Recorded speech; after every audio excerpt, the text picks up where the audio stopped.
पंचीकरण पंचीकरण ग्रंथामध्ये पान नंबर 26 मुमुक्षुता लक्षण बरोबर आहे.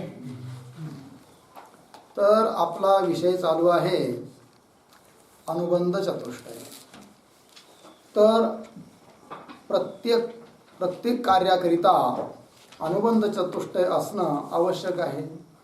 त्याप्रमाणे ग्रंथाध्ययन करत असताना देखील अनुबंध चतुष्टय कळाल्याशिवाय विवेकी पुरुषाची ग्रंथाध्ययनामध्ये प्रवृत्ती होत नाही. म्हणून ग्रंथकार ग्रंथाच्या आरंभी मंगलाचरणाच्या वेळेसच अनुबंध चतुष्टय सुद्धा सांगून देतात.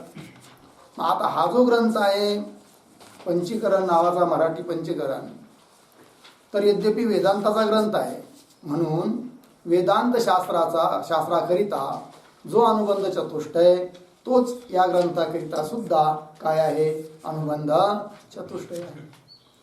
मग सांगितलं होतं काल की विवेक, वैराग्य, समाधी षटक आणि मुमुक्षुत्व ह्या 4 साधनांनी युक्त जो पुरुष तो या ग्रंथाचा काय आहे, अधिकारी आहे असं सांगितलं.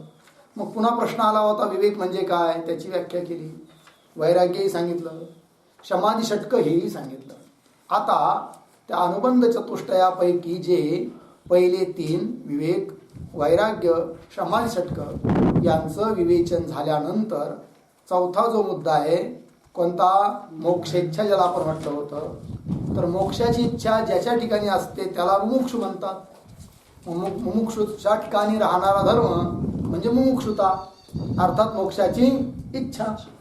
तर त्याविषयी आता चर्चा करतात बघा. तर संसार बंधनापासून मुक्त होण्याची जी तीव्र इच्छा तिचे नाव मुमुक्षुता म्हणजे मोक्षेच्छा हे साधन शेवटले. ठीक आहे ना. साधन चतुष्टयामधील हे शेवटचं साधन आहे. साधन चतुष्टयात 4 सांगितले ना, कोण कोण, विवेक, वैराग्य, समाधी षटक, मुमुक्षुत्व. आता हे काय आहे बरं, मुमुक्षुता. मुमुक्षुता म्हणजेच मोक्षाची इच्छा. मुमुक्षुच्या ठिकाणी राहणारा धर्म मुमुक्षुता, मोक्षाची इच्छा. तर संसार बंधनापासून मुक्त होण्याची प्रत्येक जीव हा संसार बंधनात अडकलेला आहे की नाही. संसार बंधन म्हणजे काय, तर संसार शब्दाचा अर्थ होतो पुन्हा पुन्हा जन्मणे आणि पुन्हा पुन्हा मरणे. तर आतापर्यंत आपण अनेक जन्म घेतले, अनेक वेळेस मेलो. आताही या मनुष्य रूपाने जन्माला आलेलो आहोत. एक दिवस नक्कीच मरणार आहे. आणि या मनुष्य जन्मात जर आपल्याला ज्ञान होऊन मोक्ष प्राप्त करता आला नाही तर पुन्हा अन्य योनीमध्ये जाऊन आपल्याला जन्म घ्यावाच लागणार आहे.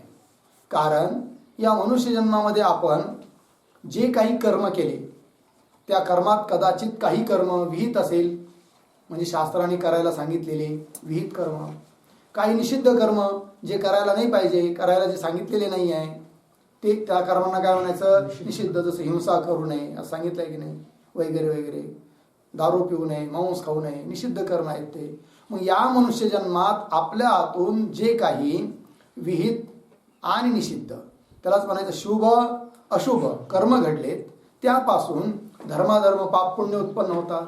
आणि त्या पाप पुण्याच्या बळावर आपल्याला पुढचे जन्म घ्यावे लागतात. मग कोणता जन्म घ्यावा लागतो, जसं आपलं कर्म असेल.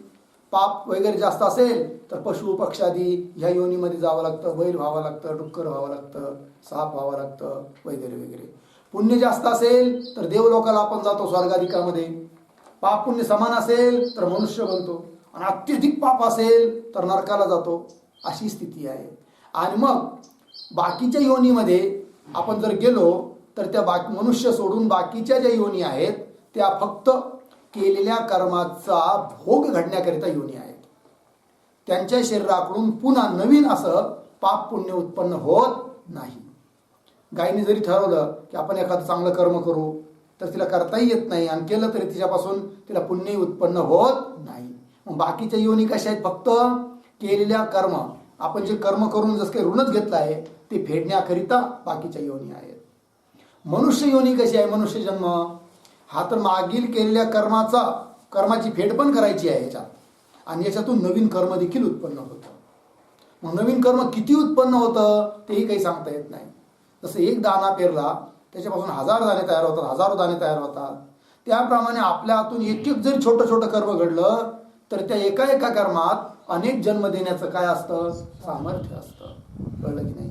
सांगायचं तात्पर्य, आपण मनुष्य जन्माला आलो, कर्म करत आहोत, त्या कर्माच्या बळावर पुन्हा जन्म, पुन्हा 84 लाख योनी फिरून झाल्यावर कदाचित ईश्वराला दया आली तर तो पुन्हा मनुष्य जन्माला पाठवतो, किंवा योगायोग पाप पुण्य समान झालं तर पुन्हा मनुष्य जन्माला आपण येतो, पुन्हा कर्म करतो, पुन्हा भोगतो, अन्य योनीला जातो. असं सारखं चक्र जीवाच्या मागं चालू आहे. आणि जन्म म्हटला की बाकीच्या साऱ्या व्यथा आल्यात. जन्म आला म्हणजे मृत्यू आला, जन्म आला म्हणजे वार्धक्य दुःख आलं, रोगाचं दुःख आलं, सर्व प्रकारचे आधिभौतिक, आध्यात्मिक, आधिदैविक साऱ्या प्रकारचं दुःख भोगावं लागतं. जीव मात्र कंटाळला आहे बघा या जन्म मरण रूपी संसाराला, आणि या दुःखाला कंटाळला आहे. मग तो जीव विचार करतो काय की अरे रे, किती मला दुःख, किती दुःख, किती सहन करावं, एका परचं या दुःखातून मी कसा बाहेर पडेल, या संसार दुःखातून मी कसा बाहेर पडेल, यासाठी तो प्रयत्न करतो. आणि प्रत्येक जीव प्रयत्न करतोय बघा. पशुपक्ष्याची गोष्ट सोडा, ते सुद्धा सुखाचीच इच्छा करतात, त्यांना सुद्धा असं वाटतं की आपल्याला सुख मिळावं. मनुष्य देखील त्याकरताच प्रयत्न करतोय, पण त्यांचा मार्ग चुकला. तर मनुष्य काय करतो? कोणी व्यापार करतोय, कोणी नोकरी करतोय, कोणी धंदा करतोय, कोणी ऐश्वर्य कमवतोय. कशासाठी? सुख मिळावं आणि दुःखातून आपली सुटका व्हावी म्हणून, दुःखाची निवृत्ती व्हावी म्हणून. पण त्या त्या उपायाने त्यांना सुखही भेटत नाही आणि त्यांच्या दुःखाची देखील निवृत्ती होत नाही. इच्छा तर आहे. याचा अर्थ प्रत्येकाच्या हृदयात ही इच्छा सर्वांच्याच आहे, काय की आपण संसार दुःखातून मुक्त व्हावं. पण त्याकरिता योग्य मार्गावर येत नाही, हेच त्यांचं चुकतं. बरोबर आहे की नाही? मग संसार बंधनातून मुक्त होण्याची, संसार बंधनातून सुटण्याची आहे की नाही जी तीव्र इच्छा, तिला म्हणायचं काय? मोक्षाची इच्छा. सामान्य इच्छा सर्वांचीच आहे, पण ती सामान्य इच्छा असून उपयोग होत नाही आहे. कशी इच्छा पाहिजे? मग तीव्र इच्छा असेल तरच मनुष्य मोक्ष मार्गाकरिता विशेष रूपाने काय करतो? प्रयत्न करतो. सामान्य जर इच्छा असेल तर त्या सामान्य इच्छेचा बाद होऊन जातो. कारण सांसारिक इच्छा स्वभावतः इतकी प्रबल आहे जीवांच्या हृदयामध्ये की ती काय करते? मोक्षाविषयी असणाऱ्या सामान्य इच्छेचा काय करते? बाद करते, तिला हकलवून लावते. आणि म्हणून त्या सांसारिक इच्छेचा बाद व्हावा असं वाटत असेल तर तिच्यापेक्षा अत्यंत दृढतम मजबूत अशी इच्छा असली पाहिजे. कोणती? मोक्षाची इच्छा असली पाहिजे. आणि अशी जी मोक्षाची इच्छा, संसार बंधनातून सुटण्याची तळमळ, त्याला म्हणायचं काय? मोक्षा किंवा मोक्षाची इच्छा. ती ज्याच्याजवळ असते त्याला म्हणायचं मोक्ष. मोक्षाची इच्छा सुद्धा असणं हे काय आहे? अधिकार्याच्या लक्षणात सांगितलेलं आहे. अधिकारी कसा असला पाहिजे? विवेक, वैराग्य, समाधी षटक आणि मुमुक्षुता या धर्मांयुक्त असला पाहिजे. अत्यंत तीव्र इच्छा असली पाहिजे. मोक्ष प्राप्तीची किती तीव्र इच्छा असली पाहिजे बरं? याचं काही गणित सांगता येईल का? तर उदाहरणाने बघा, किती तीव्र इच्छा असली पाहिजे. समजा उदाहरणार्थ एखाद्या मनुष्याला आग लागली. काय लागली? आग. त्याच्या घराला नाही, त्याच्या अंगावरचे जे भारी भारी कपडे आहे आणि योगायोग त्या कपड्यालाच काय लागली? अंगात घातलेल्या कपड्यांना आग लागली. मग ती आग विझवण्याकरिता मनुष्य साधारण प्रयत्न करतो का विशेष प्रयत्न करतो? काही ना काही विशेष प्रयत्न करतो. जर एखाद्याला आग लागली, त्याला म्हणलं अरे थांब थांब, जरा खीर बनवली, आज पुडी बनवली, जरा 2 पुडी खीर खाऊया, नंतर तुझी आग विझूया. मान्य करेल का तो? शिवाय देईल. ऐकणार सुद्धा नाही तुमचे शब्द. तळ्यात उडी मारील पहिली. नाही तळ भेटलं तर झाडा झुडपात असं लोटांगण घेईल, माती अंगावर घेईल, काहीही करील, पण येणं केनं प्रकारे याच क्षणात कशी माझी आग विझेल याच्यासाठी काय करतो? तो प्रयत्न करतो, आरडतो, ओरडतो, कोणीतरी मला मदत करा असंही म्हणतो. कळलं की नाही? मग त्याची जशी तीव्र इच्छा आहे त्याप्रमाणे बस भरपूर झालं, आतापर्यंत अनेक जन्म घेतले, कंटाळलो, आता मला जन्म घ्यायचा नाही आहे, मला मोक्षच प्राप्त करायचा आहे, अशी जी अत्यंत तीव्र मोक्षाची इच्छा तिला म्हणतात काय? मुमुक्षुता. कळलं की नाही? आणि ती असेपर्यंत माणसाला मोक्षाची प्राप्ती होऊ शकत नाही. म्हटलंय की नाही, काही मी उद्धार पावेन, काही कृपा करील नारायण. काही मी उद्धार माझा उद्धार कधी होईल, म्हणजेच मला मोक्ष कसा कधी प्राप्त होईल, ही काय आहे तीव्र इच्छा. ठीक आहे की नाही. बघा पंक्ती, संसार बंधनापासून मुक्त होण्याची जी तीव्र इच्छा तिचे नाव मुमुक्षुता म्हणजेच मोक्ष इच्छा.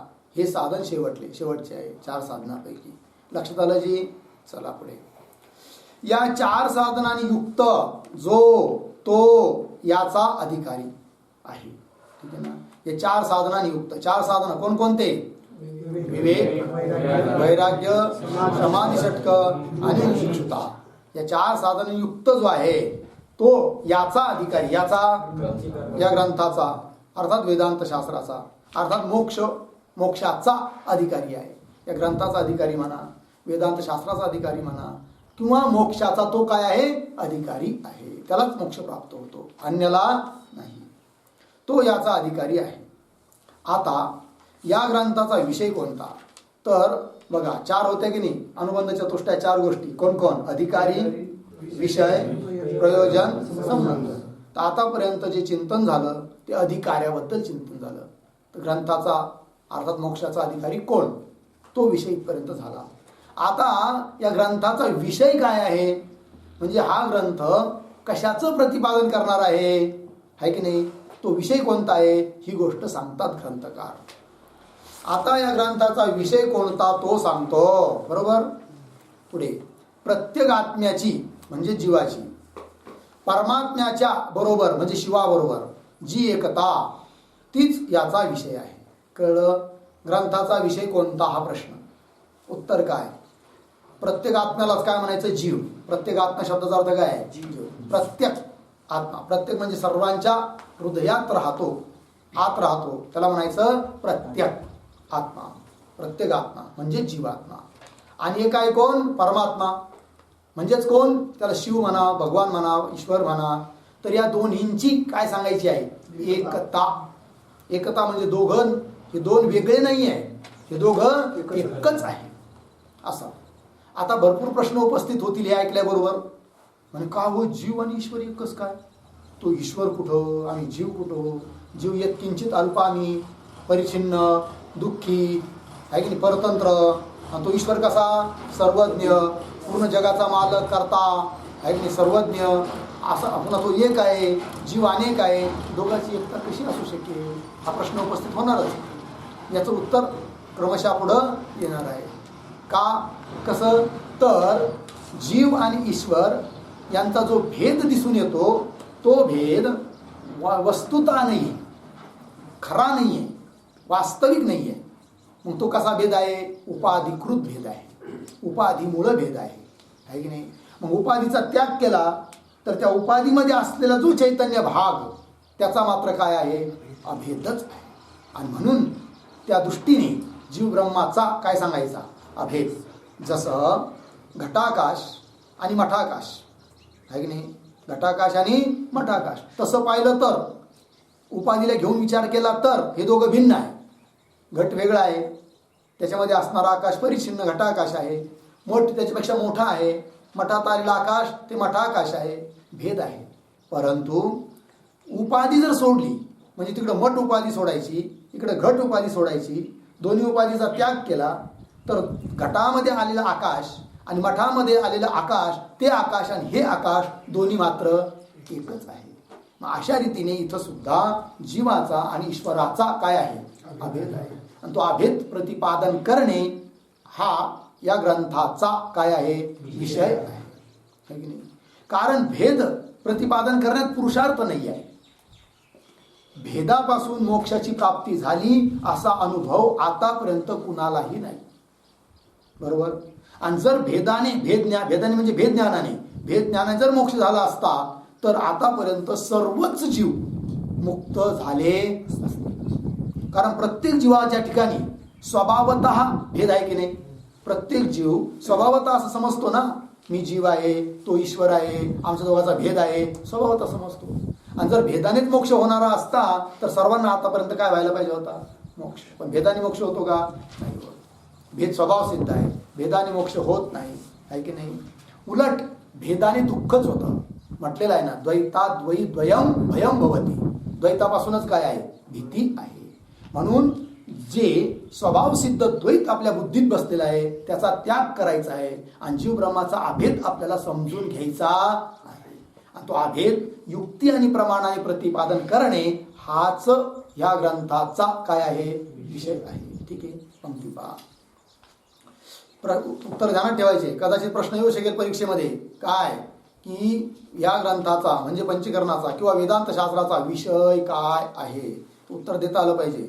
ठीक आहे, चला. प्रत्येक आत्म्याची म्हणजे जीवाची परमात्म्याच्या आणि शिवाच्या बरोबर जी एकता तीच याचा विषय आहे. बरोबर.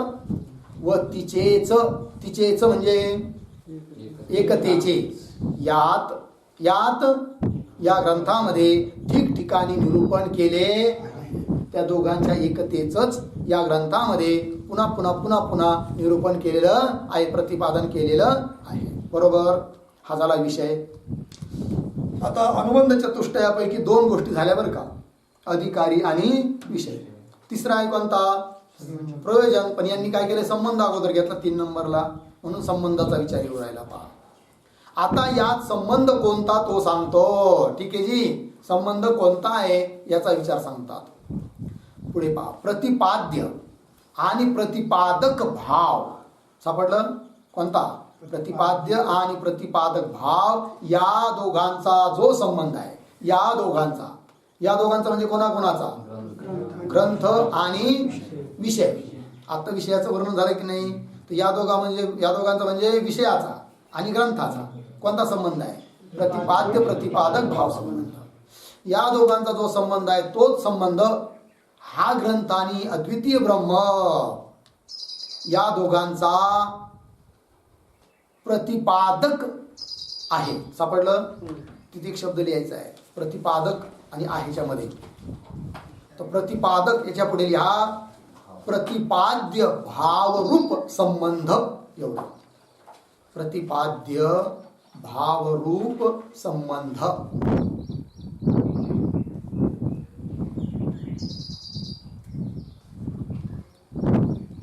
झालं. आहे छापलेलंच. कोणती पहा पुन्हा आता. तोच संबंध हा ग्रंथ आणि अद्वितीय ब्रह्म. बरोबर आहे की? म्हणजे जसा दोघांचा संबंध आता सांगितलं वर. कोणता? प्रतिपाद्य प्रतिपादक भाव संबंध. कुणाचा? ग्रंथ आणि विषय. विषय काय आहे? जीव ब्रह्माची एकता. ही झालं काय? प्रतिपाद्य. आणि त्या एकतेचं प्रतिपादन करणारा कोण? ग्रंथ. म्हणून प्रतिपादन करणाऱ्याला प्रतिपादक असं म्हणतात. प्रतिपादक झाला ग्रंथ. आणि तो ग्रंथ ज्या गोष्टीचं कथन करतो त्याला म्हणतात प्रतिपाद्य. मग एकता, जीव ब्रह्माची एकता ही काय झाली? प्रतिपाद्य. आणि ग्रंथ काय झाला? प्रतिपादक. ग्रंथ आणि जीव ब्रह्माची एकता जो विषय म्हणजे ग्रंथ आणि विषय या दोघांचा कोणता संबंध? प्रतिपाद्य प्रतिपादक भाव संबंध. बरोबर. त्याचप्रमाणे हा संबंध आणखीन दुसऱ्या दोघात पण आहे. कोणात बरं? दिलाय तिथं बघा. प्रतिपाद्य आणि प्रतिपादक भाव या दोघांचा जो संबंध आहे तोच संबंध. सापडली पंक्ती. तोच संबंध हा ग्रंथ आणि अद्वितीय ब्रह्म या दोघांचा. ग्रंथ आणि ब्रह्म. थोडक्यात ग्रंथ आणि ब्रह्म. कसं ब्रह्म? अद्वितीय ब्रह्म आहे की नाही? तर ग्रंथ आणि ब्रह्म. तर यामध्ये ग्रंथ काय? प्रतिपादक. आणि ग्रंथ कशाचं प्रतिपादन करतो? ब्रह्माचं. म्हणून प्रतिपाद्य कोण झालं? ब्रह्म. ग्रंथ आणि ब्रह्म या दोघांचा कोणता संबंध? प्रतिपाद्य प्रतिपादक भाव संबंध. प्रतिपाद्य प्रतिपादक भाव संबंध कोण दोघांमध्ये आहे? ग्रंथ आणि विषय यांचा देखील प्रतिपाद्य प्रतिपादक भाव संबंध. ग्रंथ आणि अद्वितीय ब्रह्म या दोघांचा देखील काय? प्रतिपाद्य प्रतिपादक भाव संबंध. लक्षात आलं? पंक्ती पहा. तोच संबंध हा ग्रंथ आणि अद्वितीय ब्रह्म या दोघांचा प्रतिपादक प्रतिपाद्य भावरूप संबंध आहे. म्हणजे हा ग्रंथ अद्वितीय ब्रह्माचे प्रतिपादन करणारा आहे. सापडलं का? हा ग्रंथ म्हणजे कोणता ग्रंथ? पंचकरण ग्रंथ. अद्वितीय ब्रह्माचे काय करतो? प्रतिपादन करणारा आहे की नाही? आणि प्रतिपादन करणाऱ्यालाच काय म्हणतात? प्रतिपादक. बरोबर. हा ग्रंथ अद्वितीय ब्रह्माचे प्रतिपादन करणारा आहे. आणि ब्रह्म काय लिहिले पुढं? आणि ब्रह्म पुढं काय? प्रतिपाद्य न असा आहे की नाही, तो न खोडून टाकला. नचं काही काम नाही, फक्त प्रतिपाद्य एवढंच पाहिजे. ठीक आहे, तर काय झालं मग? आणि ब्रह्म प्रतिपाद्य आहे.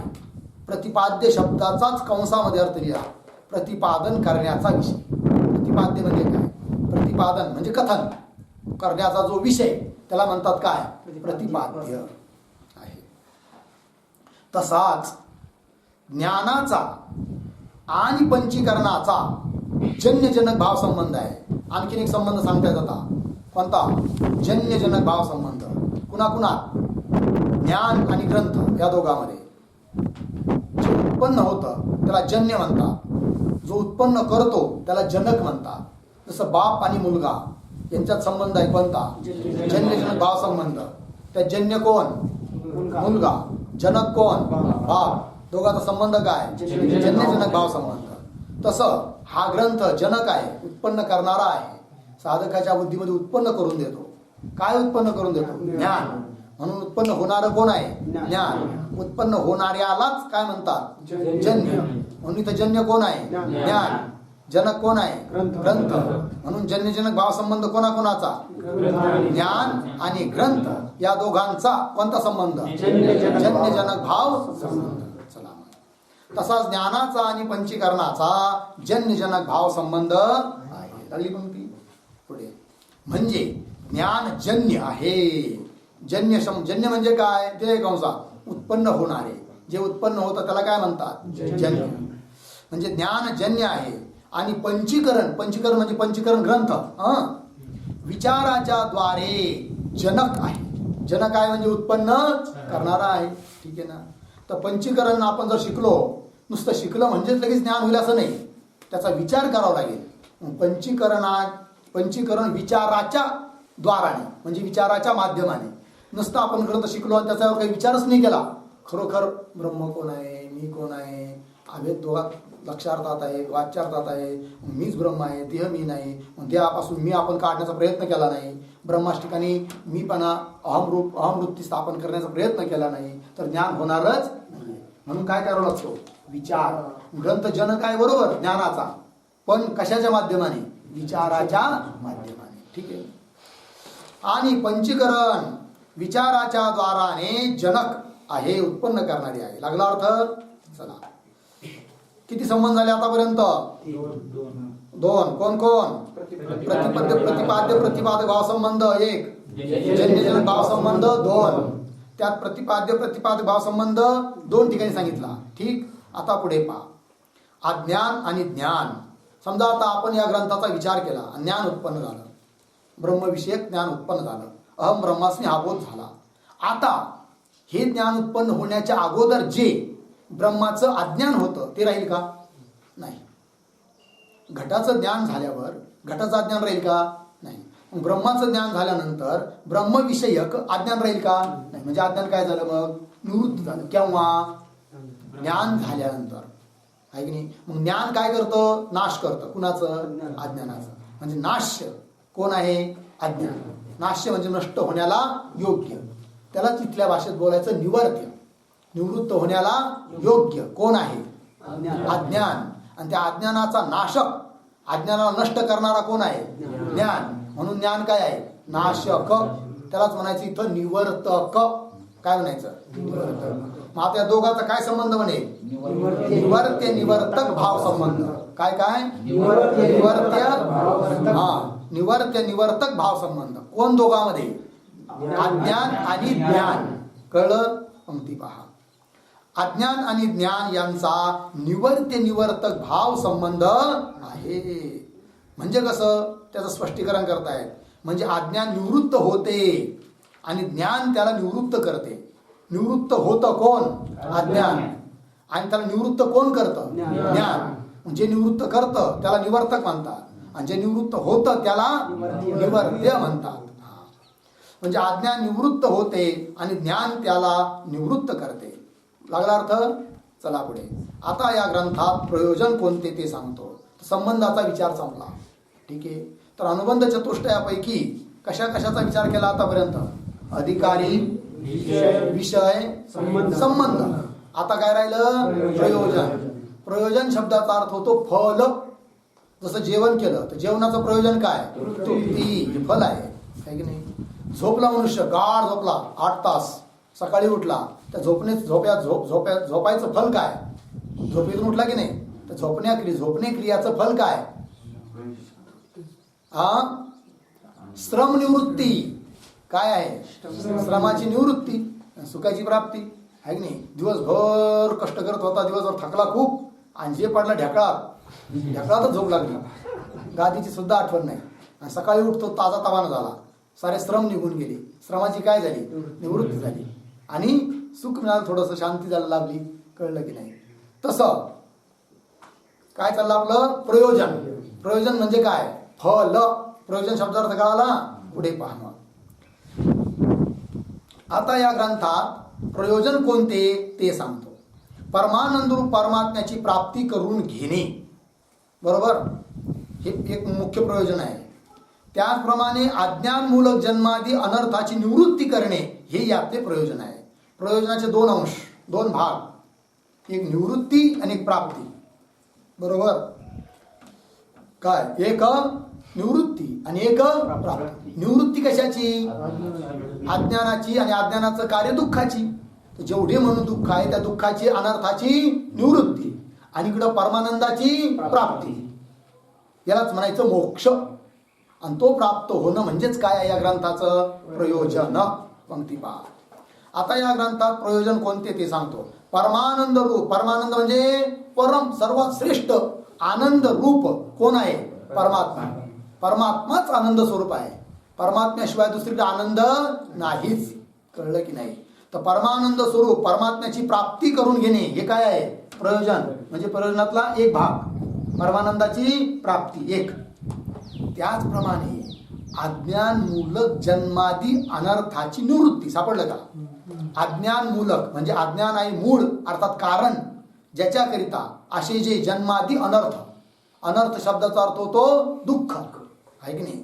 तर जन्म मरणादी जे अनर्थ, दुःख, आणि त्याला मूळ कारण कोण आहे? अज्ञान. म्हणजे अज्ञानापासून उत्पन्न होतात कोण? जन्माधिक अनर्थ, दुःख. जन्माधिक अनर्थाला कारण कोण? अज्ञान. म्हणून जन्माधिक अनर्थाला काय म्हणायचं? अज्ञान मूलक. काय म्हणायचं? अज्ञान. म्हणजे अज्ञान आहे मूळ ज्याचं, असे कोण? जन्मादी अनर्थ, दुःख. त्याचप्रमाणे अज्ञानमूलक जन्मादी अनर्थाची, दुःखांची निवृत्ती करणे हे यातले प्रयोजन आहे. आणि अनर्थाची निवृत्ती, परमानंदाची प्राप्ती, यालाच काय म्हणतात? मोक्ष. म्हणून एका शब्दात बोलायचं झालं तर या ग्रंथाचं प्रयोजन काय? मोक्ष प्राप्त होणे हे काय आहे? प्रयोजन आहे. ठीक. एवंच. सापडलं का? एवंच म्हणजे अशा रीतीने चारही अनुबंधाचे अस्तित्व यात आहे. चारही अनुबंधाचं अस्तित्व म्हणजे विद्यमानत्व, म्हणजे चारही अनुबंध इथं आहे. कोण कोण? अधिकारी, विषय, प्रयोजन, संबंध यात आहे. असे सिद्ध झाल्यामुळे याचा प्रारंभ सफलच आहे. याचा प्रारंभ, याचा ग्रंथाचा, पंचीकरण नावाचा जो ग्रंथ आहे त्याचा प्रारंभ हा सफलच आहे. पूर्वपक्षी काय म्हणला होता की तुम्ही जे ग्रंथ सांगतायत किंवा लिहितायत, बोलतायत, हा ग्रंथ आहे काही कामाचा नाही, कारण त्याच्यासाठी अधिकारी नाही, त्याला विषय नाही, प्रयोजन नाही, संबंध नाही, असा कोण म्हटला होता? पूर्वपक्षी. पण सिद्धांत्यांनी त्याला दाखवून दिलं. तू काय म्हणतोस? अधिकारी नाही म्हणून. आहे अधिकारी. अर्थात या ग्रंथाकरिता अधिकारी आहे, विषय आहे, प्रयोजन आहे, संबंध आहे. म्हणून हा ग्रंथ सफल आहे, फल देणारा आहे, निष्फल नाही. लागला अर्थाची? हे झालं आतापर्यंत चिंतन अनुबंध चतुष्टयाचं वर्णन. बरोबर. आता पुढे जाऊया. आता पुढं 27 पेजवर चौपाई आहे बघा. श्री गणेशाय नमः. ही जी चौपाई आहे ही गुजराती भाषेतली आहे. या ग्रंथाचे मूळ लेखक श्रीराम गुरु त्यांनी गुजराती भाषेत चौपाया लिहिल्या आहे. 37 आहेत त्या, दोहे आणि चौपाया मिळून. आणि त्या ग्रंथाचं नाव काय झालं मग? पंचीकरण. त्याच्यावर नंतर गुजराती भाषेत अन्य लोकांनी, जयकृष्णाधिकांनी टीका लिहिली, आणि नंतर त्या टीकेसहित या चौपाईचा अनुवाद केला गेला मराठीमध्ये, अन्य भाषामध्ये. मग आपल्या समोर हा अनुवाद आहे, मराठीमधला अनुवाद आहे. ठीक. तर ही जी चौपाई आहे त्यांनी मूळ ग्रंथातली जशीच्या तशी ठेवली आहे बघा. ठीक आहे, त्याचं आपण उच्चारण करूया, नंतर खाली भावार्थ दिलाय तोही बघू, चौपाईचा अर्थही बघूया. तर उच्चारण करूया. घना दहाडानो भ्रम थयो जीवने,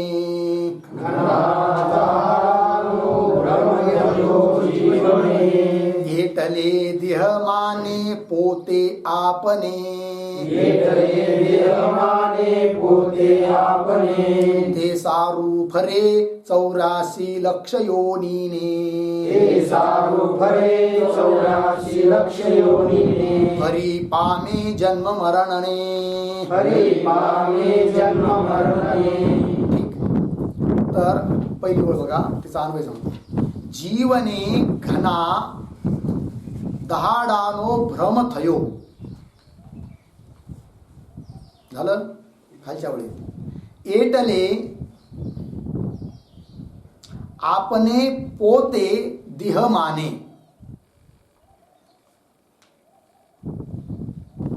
एटले आपने पोते देह माने. झालं. खालच्या वेळेत ते सारू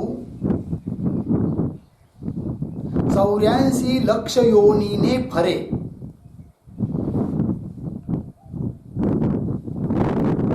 खालच्या वेळेत फरी जन्म मरणने पामे. ठीक आहे. अर्थ जीवने, जीवने शब्दाचा अर्थ होतो जीवांना.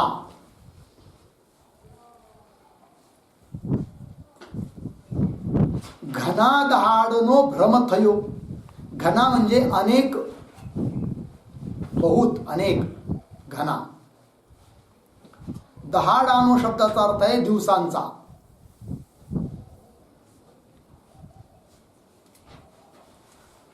दिवसांचा. ठीक आहे. भ्रम, भ्रम म्हणजे भ्रम. थयो, थयो म्हणजे झाला आहे. ठीक आहे जी. बघा आता काय अर्थ झाला पहिल्या वाक्याचा. जीवांना अनेक दिवसांचा, बहुत दिवसांचा भ्रम झालेला आहे. कळलं काय झालं? जीवांना भ्रम झाला आहे. म्हणजे मी कोण आहे हे कळतच नाही. देहाधिकालाच काय म्हणतो मनुष्य, भ्रम झाला आहे. तर त्या भ्रमाचा परिणाम काय झाला पुढच्या वेळीत पहा. एटले आपने पोते देह माने. सापडलं. एटले, एटले शब्दाचा अर्थ आहे यामुळे, म्हणजे या भ्रमामुळे. आपने पोते, पोते शब्दाचा अर्थ स्वतःला. आपने पोते म्हणजे आपणच आपल्याला, स्वतःला, आपने आपको, आपणच आपल्याला. देह माने म्हणजे देह मानायला लागला. अनेक दिवसांचा जीवांना भ्रम झाला, त्याचा परिणाम काय? स्वतःला, आपणच आपल्याला काय म्हणायला लागला? देह, म्हणजे देहच माझं स्वरूप आहे असं समजायला लागला जीव. लागला अर्थ. पुढे ते सारू, ते सारू म्हणजे त्यामुळे 84 लक्ष योनीने. योनीने शब्दाचा अर्थ आहे योनीमध्ये.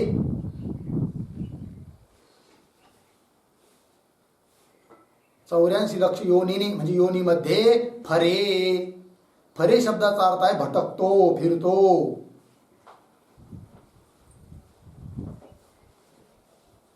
झालं जी. अर्थ पहा. त्यामुळे 84 लक्ष योनीमध्ये भटकत आहे, फिरत आहे. कोण? जीव. ठीक आहे. बर, अजून काय? तर फरी, फरी शब्दाचा अर्थ होतो फिरसे म्हणजे पुन्हा, डबल, पुन्हा. जन्म मरणने पामे. जन्म मरणने शब्दाचा अर्थ आहे जन्म मरणाला. पामे प्राप्त होतो. ठीक आहे. 84 लक्षामध्ये योनीमध्ये फिरत फिरत पुन्हा जन्म मरणालाच काय होतो? तो पामे प्राप्त होतो. झाला अर्थ. चला, ही जी चौपाई आहे हिचा हिंदीमध्ये थोडासा अनुवाद लिहा तुम्ही. जसा तसा दोहा करण्याचा प्रयत्न करूया. तो बहुत दिनों का भ्रम हुआ जीव को. बहुत दिनों का भ्रम हुआ जीव को।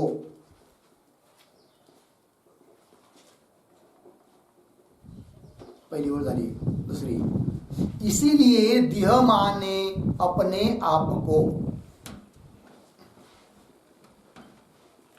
इसीलिए देह माने अपने आप को।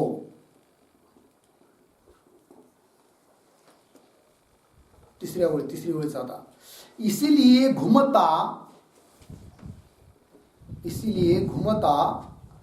84 लक्ष योनी में,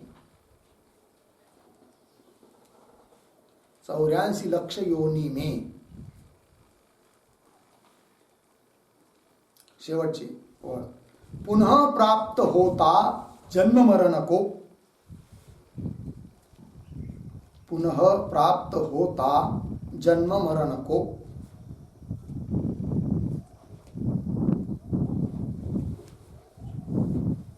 झालं जी? आता हे सरळ लागलं. बहुत दिनों का भ्रम हुआ जीव को, जीवांना बहुत दिवसाचा काय झालेला आहे?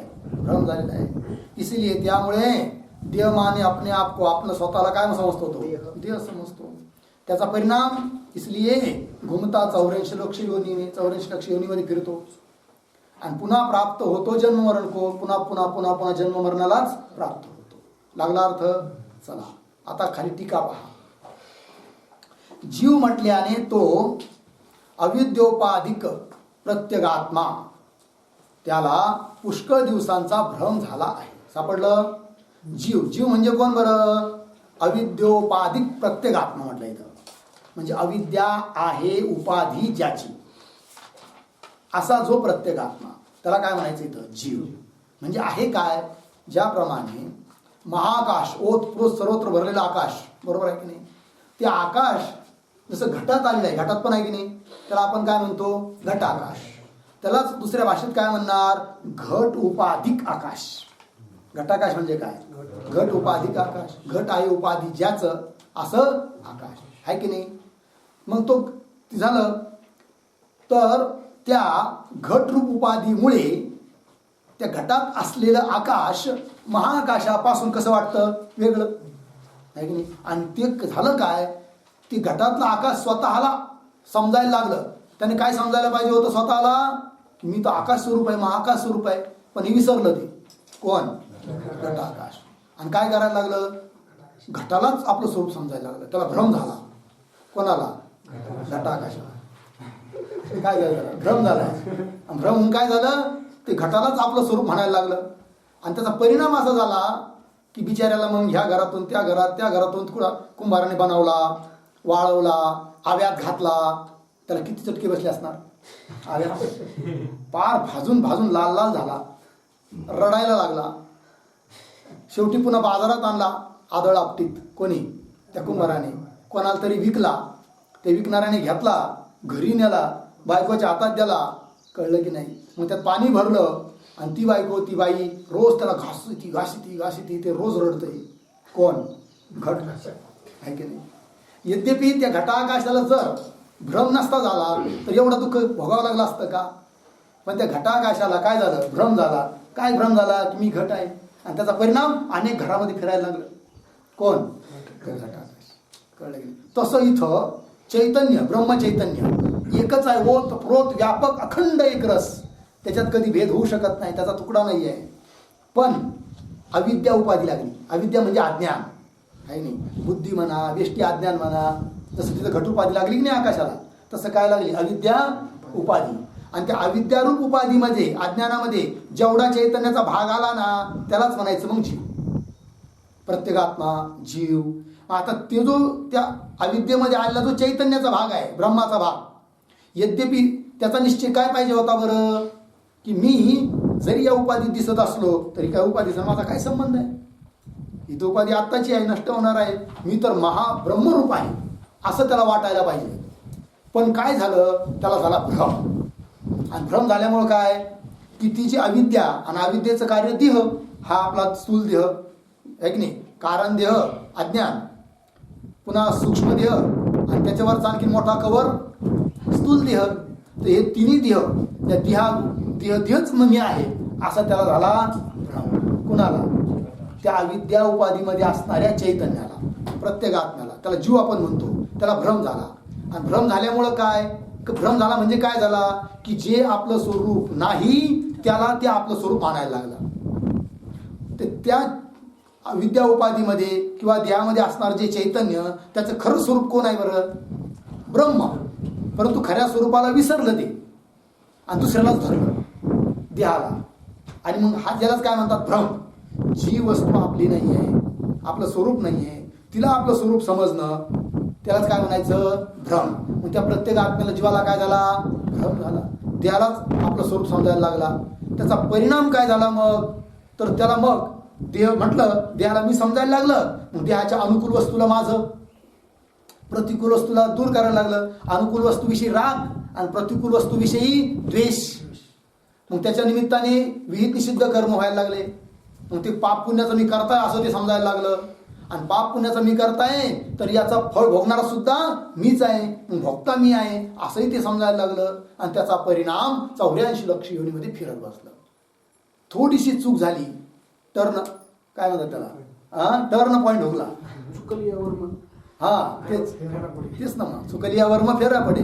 थोडंसं चुकलं तर एवढा मोठा घोळ होतो बघा, कळलं की नाही. आणि मग घे जन्म घे मरण, घे जन्म घे मरण, कंटाळला कंटाळला कंटाळला. कोण, जीव. कळलं. मग ती पहा टीका. जीव म्हटल्याने जो अविद्योपाधिक प्रत्येगात्मा सापडलं का, अविद्या उपाधी ज्याची असा प्रत्येगात्मा म्हणजे जीव, त्याला पुष्कळ दिवसांचा काय झाला आहे, भ्रम झालाय. पुष्कळ दिवस म्हणजे 2, 5, 10 दिवस नाही, अनादी काळापासून काय झाला आहे, भ्रम झाला आहे.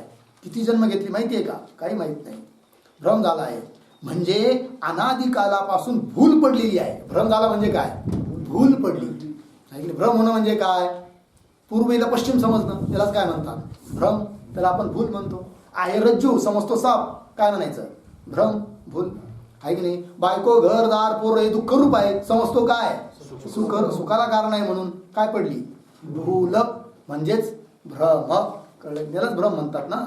चला, म्हणजे अनादी कालापासून भूल पडलेली आहे. आणि तिच्या योगाने त्या भ्रमाच्या योगाने, भुलीच्या योगाने त्याने जीवात्म्याने आपला स्वतःचा देह तोच आपण असे मानले आहे. हा जो देह आहे की नाही, हा खरं पाहिलं तर देह कोणाचा आहे बरं, पंचमहाभूताचा आहे. पंचकृत पंचमहाभूताचा आहे. पण पंचमहाभूताचा देह असून पंचमहाभूताचा आहे असं न समजता तो काय म्हणायला लागला, माझा देह, मीच देह आहे असं बोलायला लागला. मग पुढल्यांचे ओझे, आपला माता घे जे तेने कान दाटीजे धनुर्धर. दुसऱ्यांचं ओझं आपल्या डोक्यावर घेतलं तर त्रास होणारच की नाही, आहे की नाही. हा, ही सवय लागलेली लोकांना, काय दुसऱ्याचं ओझं आपल्या डोक्यावर घ्यायची. दुसऱ्याचं ओझं घ्यायचं म्हणजे काय, पंचमहाभूताचा देह आणि त्याला आपलं स्वरूप समजणं हे आहे की नाही. चला, आपला स्वतःचा देह तोच आपण असे मानले आहे. वास्तविक तो स्वतः, वास्तविक तो जीव स्वतः सच्चिदानंद ब्रह्मरूप आहे. सच्चिद आनंद स्वरूप ब्रह्मरूप आहे. तसंच त्याने समजायला पाहिजे होतं, पण तसा तो समजला नाही. काय समजला, देह समजला. त्याच्यामुळे दुःख बघा, भूल पडली, भ्रम झाला तर किती दुःख होतं. उदाहरण सांगू, इतिहासातलं उदाहरण आहे, कर्णाचं उदाहरण आहे. यद्यपि कर्ण हा काय होता, क्षत्रिय होता, परंतु स्वतःला काय समजायचा, मी राधी आहे, राधेचा पुत्र आहे असं समजायचं. कोळ्याचा कोणातरी मुलगा आहे की नाही, त्याला माहितीच नाही. आणि त्याच्यामुळं त्याला इतकं दुःख भोगावं लागलं. कादंबरी छापली त्या कर्णावर, ते बघा किती बिचाऱ्याला दुःख, किती पदोपदी अपमान. यद्यपि पाहिलं तर अर्जुनापेक्षा शूरवीर होता कोण, कर्ण. पण इतका अपमान सहन करावा लागला, इतकं दुःख सहन करावं लागलं, केवळ कशामुळे, भ्रमामुळे. आहे की नाही, स्वतःचं स्वरूप वास्तविक न कळाल्या व्यवहारात. ठीक आहे, चला. वास्तविक तो स्वतः सच्चिदानंद ब्रह्मरूप आहे, देहरूप नाही. कोण, जीव देहरूप नाही आहे. जीव कसा आहे, सच्चिद आनंद स्वरूप आहे, म्हणजेच ब्रह्मरूप आहे.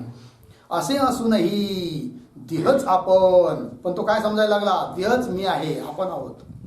आणि मग त्यामुळे मनुष्यच आपण.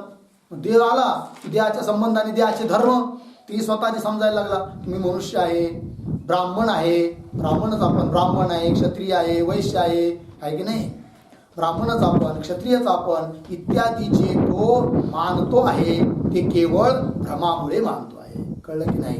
मी ब्राह्मण आहे, मी क्षत्रिय आहे, मी काळा आहे, मी गोरा आहे, मी उंच आहे, मी बुद्धिमान आहे, मी कृश आहे, हे सर्व धर्म देहाचे आहे.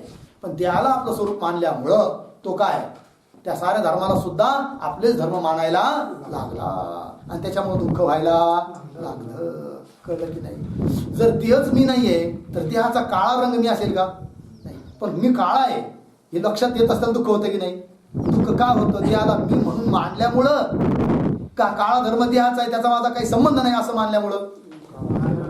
देहाला मी मानलं, देहाचा धर्म काळा तो माझा धर्म आहे असं मानल्यामुळं काय दुःख आहे. पण देहच मी नाहीये तर देहाचे धर्म मी कुठून असणार? हो, मी कोण आहे मग? सच्चिदानंद स्वरूप ब्रह्म आहे. पण हे मनुष्य जीव विसरला. कळलं की नाही? आणि त्याच्यामुळे चक्कर खाऊ लागला, जन्म मरणाचे दुःख भोगू लागला. चला पुढे. काय झालं? हा, भ्रमाचा पुढे पहा. भ्रमाचा विपरीत बुद्धीविषयी दृष्टांत. बरं का? भ्रमाचा म्हणजे भ्रमाचा दृष्टांत विपरीत बुद्धिविषयक. विपरीत बुद्धिविषयक भ्रमाचा दृष्टांत म्हणजे भ्रमाने विपरीत बुद्धी कशी होते हे सांगायचं.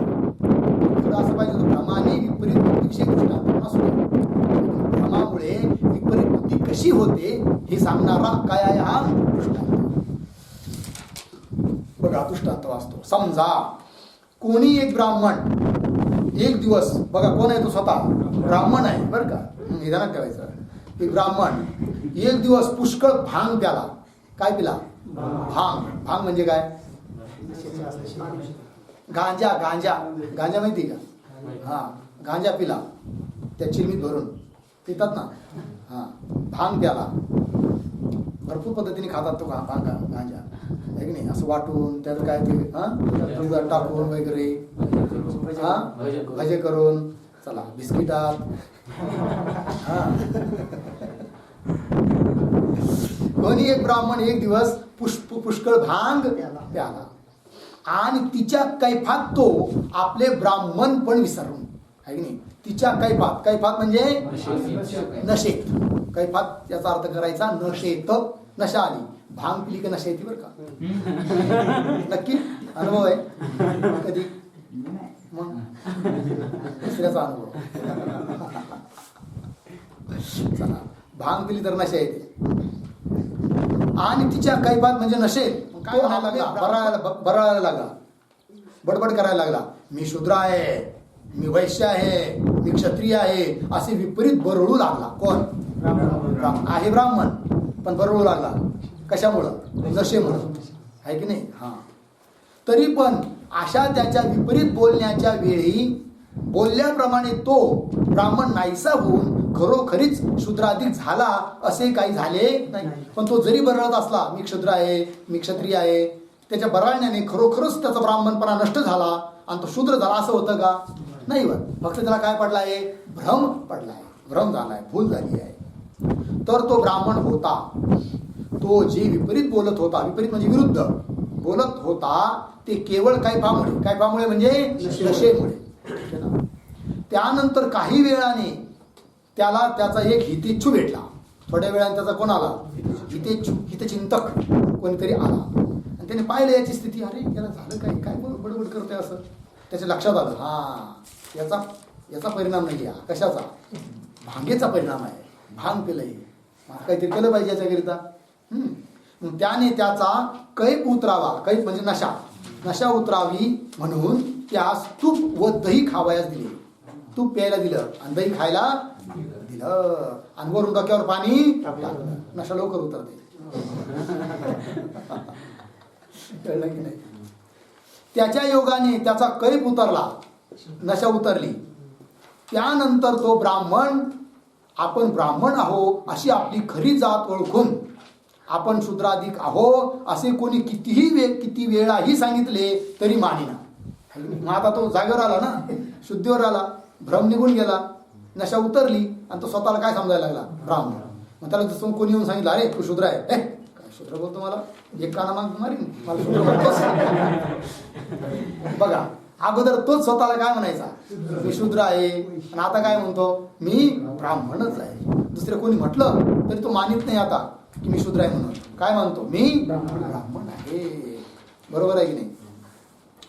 जोपर्यंत त्याला कैफाने पछाडले होते, म्हणजे नशेने पकडलं होतं, तोपर्यंत त्याची बुद्धी विपरीत झाली होती, उलटी बुद्धी झाली होती. कारण नियम असा आहे की कैफाचा नाश झाल्यावर विपरीत बुद्धी राहू शकत नाही. नशा गेली तर विपरीत बुद्धी राहत नाही. काही लोक दारू पितात, आहे की नाही, नशा चढती, आणि मग काय होते, विपरीत बुद्धी होते. माझ्यासारखं श्रीमंत कोणीच नाही, घरात खायला काही नसतं, आहे की नाही. तो काय समजतो स्वतःला, पैशावाला. किती पाहिजे तुम्हाला, 10 लाख, उद्या घेऊन जा माझ्याकडून. मग दुसऱ्या दिवशी जर गेला एखादा मनुष्य, आहे काल तुम्हाला कबूल केले होते 10 लाख, देखी काय राव, तुम्हाला माहित नाही का ते कोण बोलत होतं म्हणून, असं होय. कळलं की नाही. चला, नशाचा परिणाम आहे. एकदा आम्ही काशीला असताना महाशिवरात्र आली, आणि शिवरात्रीच्या वेळेस तिकडे खूप लोक भांग खातात, पण आम्ही चुकूनही नाही. आणि पण आमच्या मठातले जे काही साधू लोक होते ते खाणारे होते. त्यांनी काय केलं, चुपचाप न कळत एक बिस्किट खायला दिलं. म्हणे उपवासाचं आहे, आता आम्हाला काय माहिती, खाल्लं बा भांग. आणि खाल्ल्यानंतर मी गेलो गंगेवर, आणि तिकडून वापस यायला लागलो थोड्या वेळाने. ते मला चालतं चालतं चक्र यायला लागले. भाजी वगैरे घेतली आणि म्हणलं काय म्हणलं आज कसं काय उरा चक्र लागले. मग कसं तर मी लवकर मठात आलो, आणि आल्यावर मग जास्तच झालं. तर त्याचा चांगला आनंद आला. आनंद म्हणजे ज्यांनी बघला त्यांना आनंद आला.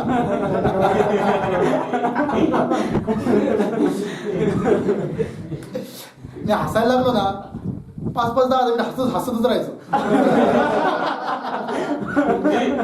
आणि एखादा शब्द म्हणायला लागलो ना, हो हो तर हो हो हो हो. मला कळायचं मी हो हो म्हणून राहिलो, असं नाही बोलायला पाहिजे आपलं, पण कोण होऊ राहिलं ते कळतच नाही. आपापच व्हायचं.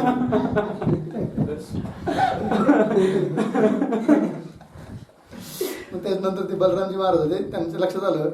मग त्यांनी काय केलं, डोक्यावर पाणी टाकलं, दही दिलं खायला, मग लगेच आंघोळ करायला लावली. मग ते उतरली नशा. थोडंच होतं ते. सांगायचं तात्पर्य नशेने कसं विपरीत बुद्धी होते. कळलं की नाही. तेवढा अनुभव आलेला आहे.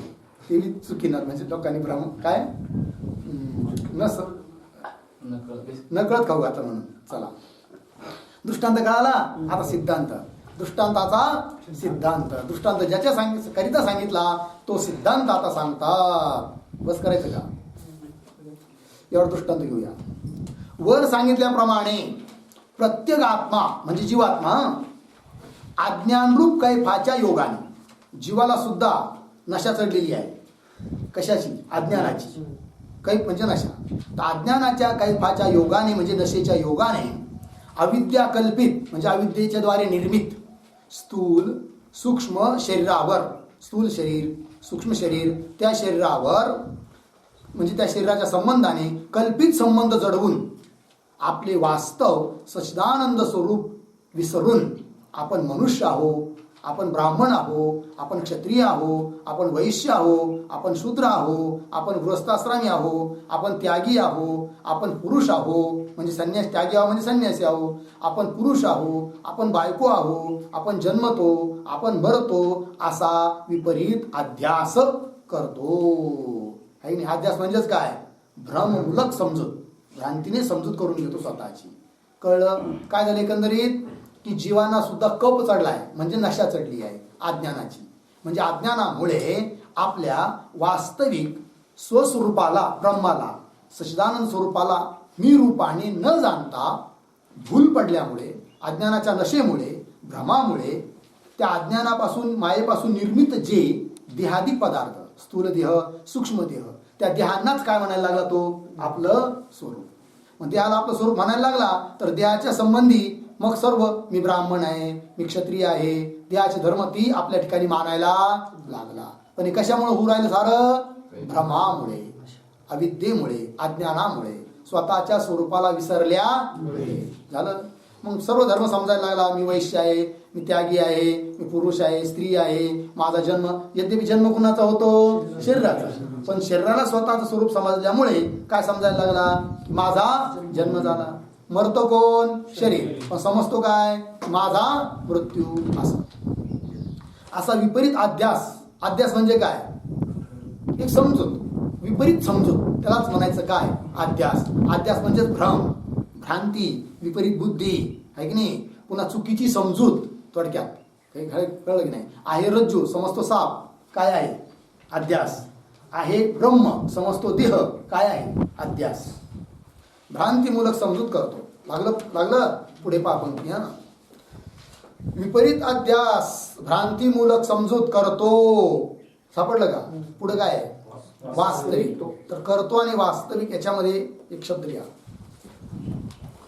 व कर्मजालामध्ये फसतो. एवढं. व कर्मजालामध्ये फसतो.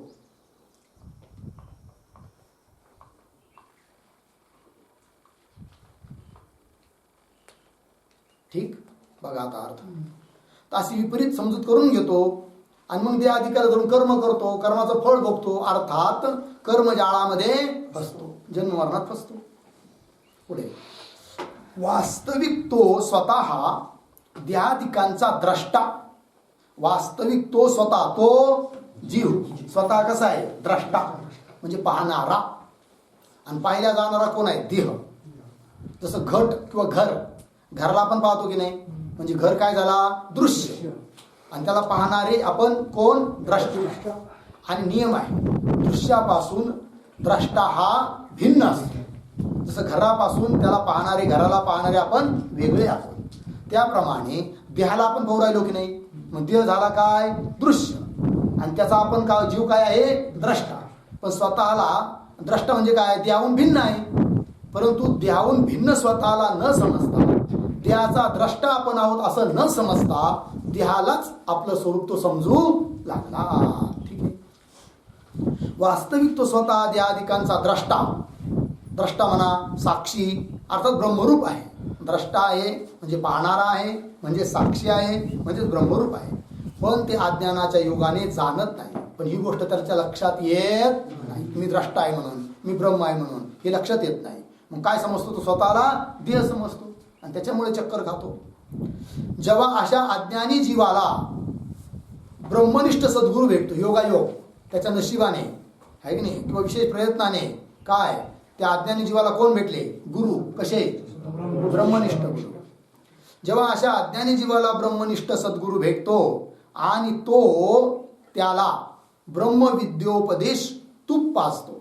सापडलं का? आणि तो त्याला, तो ब्रह्मनिष्ठ सद्गुरू त्याला, जीवाला, अज्ञानी जीवाला काय करतो? ब्रह्मविद्या रूपी, ब्रह्मविद्येचा उपदेश रूपी तूप पाजतो. त्याला समजावतो, अरे बाबा तू कोण आहेस? तू देह नाहीस, आहे की नाही? तू स्थूल देह नाही, सूक्ष्म देह नाही, कारण नाही, पंचकोश नाही, मन तू नाही, बुद्धी तू नाही. मग तू कोण आहे? या साऱ्यांचा द्रष्टा, साक्षी, जे चैतन्य आहे ना, सच्चिदानंद घन व्यापक असणार ब्रह्म, ते तू आहे. असं सद्गुरू त्या अज्ञानी जीवाला काय सांगतात? समजावून सांगतात. त्याला ब्रह्मविद्या उपदेश रूप तूप पाजतो. तेव्हाच त्याचा अज्ञान रूपी कैप उतरतो. मग त्याचा अज्ञान नष्ट होतं. अज्ञान रूपी कैप म्हणजे नशा, त्याची नशा उतरते. अरे असं आहे का? मी तर आतापर्यंत मला देह समजत होतो बा. बरं झालं सद्गुरू, तुम्हाला साष्टांग दंडवत. तुमच्या कृपेने मला कळालं की मी देह नाही, मी कोण आहे? ब्रह्म आहे. मी तो वासुदेव तत्वता, कळो येईल विचारिता, मी ब्रह्म आहे. तेव्हाच त्याचा अज्ञान रूपी कैप उतरतो. सापडलं का? पुढे पहा. असे झाले म्हणजे तो पुरुष आपण देह आहो. हा भ्रम होता की नाही? तो भ्रम त्याचा नष्ट होतो. मग आपण देह आहो, आपण मनुष्य आहो, आपण कर्ता आहो, आपण भोक्ता आहो असे कदापि मानणार नाही. जसं नशा उतरल्यानंतर त्या माणसाला, जो ब्राह्मण होता, त्याला किती सांगितलं की अरे तू शूद्र आहे, तरी त्याला ते पटत नाही. तो काय समजतो? स्वतःला ब्राह्मणच समजतो. त्याप्रमाणे एकदा सच्चिदानंद स्वरूपाने ब्रह्माचं ज्ञान झालं तर नंतर किती कोणी काही सांगितलं तरी तो स्वतःला देह किंवा जीव समजत नाही. मग काय समजतो? स्वतःला ब्रह्मरूप समजतो. कळलं? चला, मग स्वतःला करता समजत नाही, भोगताही समजत नाही. स्वतःला करता समजणं, भोगता समजणं आहे की नाही, म्हणजे या कर्माचा करता मी आहे, या कर्माचा फल भोगता मी आहे, असं मनुष्य समजतो. कोठपर्यंत? जोपर्यंत अज्ञान आहे तोपर्यंत, अज्ञानाची नशा आहे तोपर्यंत. आणि अज्ञानाची नशा उतरली की मी तर ब्रह्मरूप आहे आणि ब्रह्म करताही नाही, भोगताही नाही, मग मी या साऱ्याहून वेगळा आहे, असा त्याचा काय होतो? निश्चय झालं. हां, मग आपण मनुष्य आहो, आपण करता आहो, आपण भोगता आहो असे कदापि मानणार नाही. तर उलट आपण म्हणजे स्वतः सच्चिदानंद रूप ब्रह्म आहो असेच मानणार. पण हे सत्य जोपर्यंत तो पूर्णपणे समजत नाही, म्हणजे पूर्णपणे त्याचा भ्रम जोपर्यंत निवृत्त होत नाही, तोपर्यंत पुष्कळ दिवसांच्या चुकीच्या समजुतीने, कारण ही चूक काही आजकालची झालेली नाही आहे, अनादी काळापासून जीव हा जन्ममरण चक्कर भोगत आलेला आहे. आणि प्रत्येक देहामध्ये स्वतःला तो काय समजत आला? देह समजत आलेला आहे की नाही. अनेक काळापासून चूक झालेली आहे, संस्कार झालेले आहे. ठीक आहे, तो पूर्णपणे समजत नाही तोपर्यंत पुष्कळ दिवसांच्या चुकीच्या समजुतीने आपण देह आहो असे मानित असतो. कळत नाही? कळलं ना? स्वतःला चुकीच्या समजुतीमुळे काय मानतो? देह मानतो. परंतु जर विचार केला, सद्गुरूच्या वाक्यावर, शास्त्रवाक्यावर विश्वास ठेवला आणि त्याचा एकांतात जाऊन विचार केला, अरे रे, खरंच शास्त्र सांगताय की देह मी नाही आहे, देह तर विकृत आहे, आत्ता उत्पन्न झाला, पुन्हा नष्ट होणार आहे, हा मी कसा असेल? आहे की नाही? मग मी कोण आहे? हा देह ज्याच्यावर चालतो, ज्याच्या सत्तेने चालतो, असं असणारं जे चैतन्य सच्चित आनंद स्वरूप ब्रह्म, ते माझं वास्तविक स्वरूप आहे, असा विचार केला असता मग तो जागेवर येतो.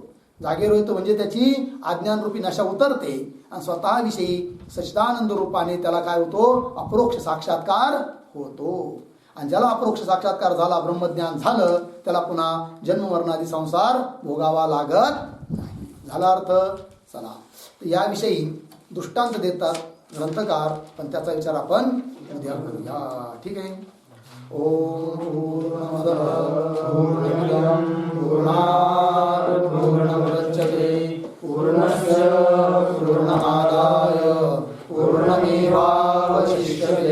ओम शांति शांति शांति.